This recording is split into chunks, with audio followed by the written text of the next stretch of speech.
Hello, lovely feminine friends, and good morning. I just wanted to pop on here today and talk about spring and femininity. Get that spring spirit going, helping you embrace femininity as the seasons change. If you are new here, first off, I just want to say the things I say all the time, which is I appreciate all the likes that you give on my videos, comments, subscribes, and especially for those of you who support the channel and take it a step further by becoming a member. It truly means so much to me. So anyway, back to the main topic of spring and femininity.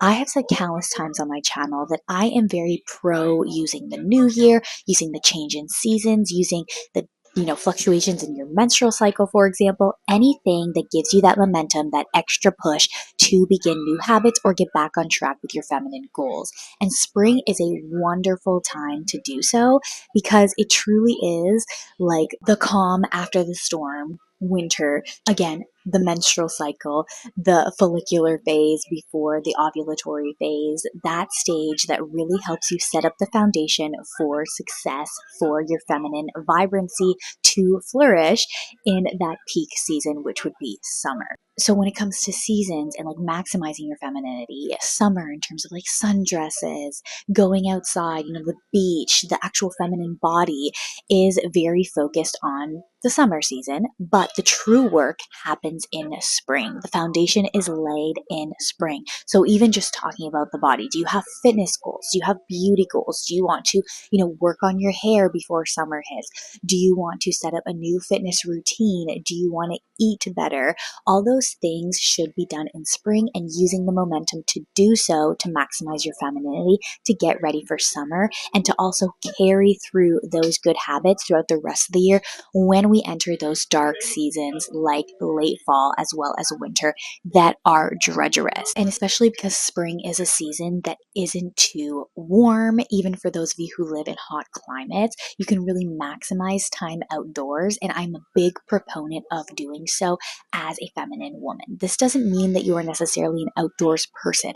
I am not an outdoorsy person, but I am a big proponent of going outside for your femininity, even a couple minutes every single day to recharge, to truly ground yourself with nature. It's not to be physically grounding, taking off your shoes, but outside is so important for your femininity, reconnecting with the flow of nature, the changes, especially in spring, the buds that you see outside on the tree, even those of you who live in warm climates, the air is just different than fall. There is something just so powerful about spring. I also encourage you to take a look at your wardrobe. I've actually done so over the past couple of days, evaluating what I want to bring into summer as I transition to much warmer weather. I don't even know if this shirt necessarily is going to make it because I put it on this morning anticipating going outside for a long walk with my kids, and it just didn't do it for me anymore. It just didn't spark that joy, that feminine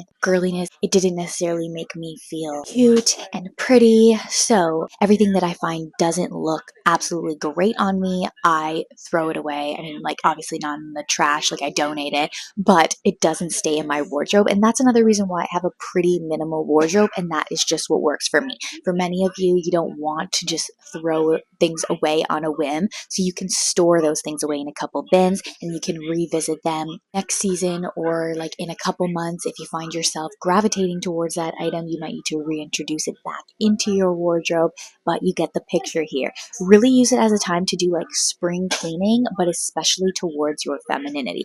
What negative habits or laziness maybe you have fallen into? Do you want to add on to your beauty checklist? I've started a mini series on that, and I'm working on the next video in that mini series, so stay tuned. I'll put the first one down below in the description box, but is there anything else that you feel as though you can take on with that momentum of spring, with that new beginning momentum, to add to your beauty checklist? In terms of diet and fitness, I briefly mentioned spring is a great time to start on new habits or tack on new fitness things that you are trying to do. I am preparing within the next couple months to perhaps be pregnant again. So many of you are aware that I've been a big fan of Pilates and I'm looking to change my system. And I've actually been looking to branch off to a program that would carry me throughout pregnancy. I'm going to try the Tracy Anderson method. I do not know if I'm going to have success, so I can't vouch for it yet, but I'm using the momentum of spring to try that new fitness regime in my beauty, like feminine healthcare routine to see if it works for me. It's a similar type of energy and momentum that we all have in the new year. I really challenge you to have a quarterly momentum check-in and use spring to your advantage. If you are big on home decor, you don't even have to spend a lot of money. Just a couple things like new dish towels, new quilt on your bed. Those are things that can really help reinvigorate your sense of femininity when it comes to taking care of your home and decor. Of course, the tried and true concept that basically mostly everybody does is spring cleaning. Use spring cleaning to evaluate your feminine systems and your cleaning routine on the regular rather than piling it on to leave it just for spring. But of course, you can use the momentum of spring cleaning to find a new love in taking care of your space. You also keep yourself accountable and not fall into laziness. I recently did a video on feminine laziness. I'm also going to link down below to see if what you have been doing so far has been working for you when it comes to taking care of your space.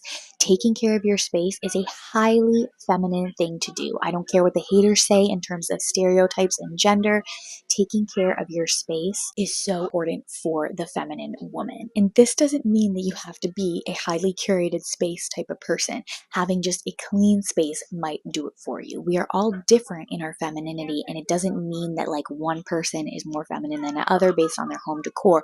It is the process of doing it. The process of doing things is a very feminine experience. My kids are in the background, so I'm going to end the video there, but the purpose was really to remind you of the power that spring holds when it comes to your femininity and give you that little push to harness spring to its full advantage. Really rethink how you view spring and how you can harness it to take a look at your feminine habits, take a look at your feminine lifestyle, and use that motivation to become a better feminine woman. Once again, I really appreciate when you hit the like button on the video. I'm not trying to be like a broken record, but it really does help the algorithm and even push it out to all of the people who are already subscribed on this channel.